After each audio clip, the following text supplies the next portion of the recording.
Assalomu alaykum, hurmatli obunachilar. Kanalimiz a'zolari, sizlarga yangilikdan ko'rsatishni boshlayman. Bu ba'zi bir negativlarda tuyog'idan qilingan pichoq.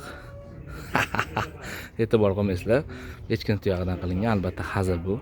Lezvalari nержавейкаdan ishlangan. Sovg'aga juda ham zo'r tanlov.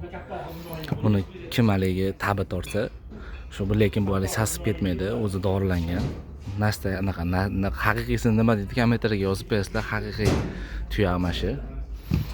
Keyin mana bunaqa pichoqlarimizdan tayyorlab qo'yganmiz sizlar uchun. Shahrixon deb yozilgan mana. Ikkita bundan, 4 ta bunisidan, bitta tuyoq, jami 7 ta pichoq tayyorlangan sizlar uchun. Ko'rishingiz mumkin. Bularning 4 donasi yong'oqdan ishlangan. O'zbekiston bo'ylab dastavkalarni qilib beramiz. Kimga qiziq bo'lsa, bemalol murojaat qilishingiz mumkin. Xudo xolasa, bularda endi bir pichog'ingda kesib ham ko'rsatib ko'rishni deyishyapti. Qani?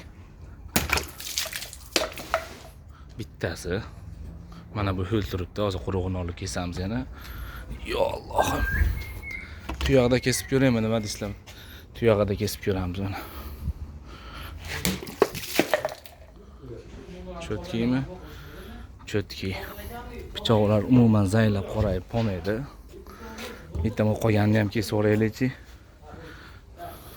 Shahrixon degan yozildi.